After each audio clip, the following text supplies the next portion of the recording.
Bonjour, Tiffaine Brisset, associée du cabinet Alloy. Nous allons aujourd'hui parler de la levée de fonds.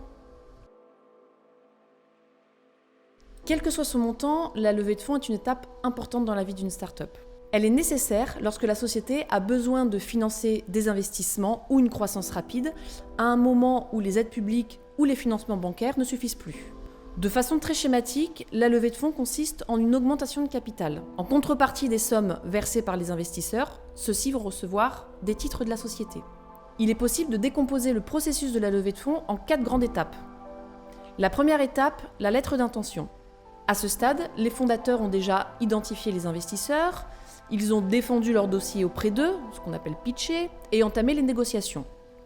La lettre d'intention va contenir les principales conditions juridiques et financières de l'entrée des investisseurs au capital, c'est-à-dire la valorisation de la société, le montant investi par chaque investisseur, les modalités d'entrée et encore les principales clauses du pacte d'associés. Même si on a l'impression de n'être qu'au début du processus, il faut porter une attention très particulière à cette étape, car elle fige les conditions essentielles de l'opération.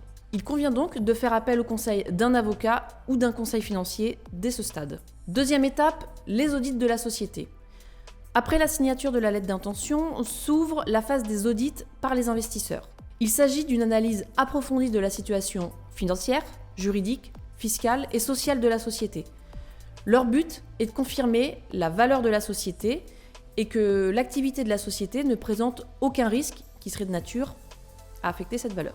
Cette étape n'est pas toujours simple à gérer par les fondateurs. Il faut collecter des documents, répondre aux questions des investisseurs, c'est souvent très chronophage. Il est néanmoins possible d'anticiper leur préparation en compilant en amont les documents qui sont traditionnellement demandés par les investisseurs.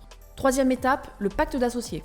Le pacte d'associés est le document qui régira la relation entre les fondateurs et les investisseurs.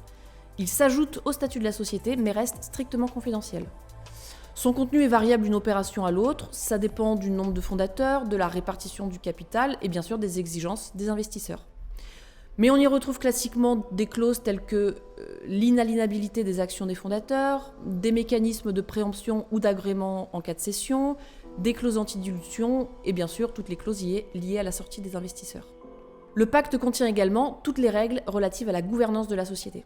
Quatrième étape, le closing. Il s'agit de la dernière étape de la levée de fonds qui consiste en la signature de la documentation juridique à l'occasion généralement d'une assemblée générale de la société. Lors de cet AG, les associés vont acter officiellement de l'entrée des investisseurs au capital. Et c'est à l'issue de cette assemblée que les investisseurs vont libérer le montant de leur souscription, c'est-à-dire vont verser à la société le montant investi. C'est à cette occasion également que le pacte d'associés est signé.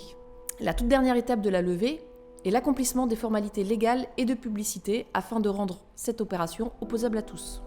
Merci d'avoir regardé cette vidéo. Nous vous invitons à vous abonner à notre chaîne YouTube, à partager cette vidéo. À bientôt!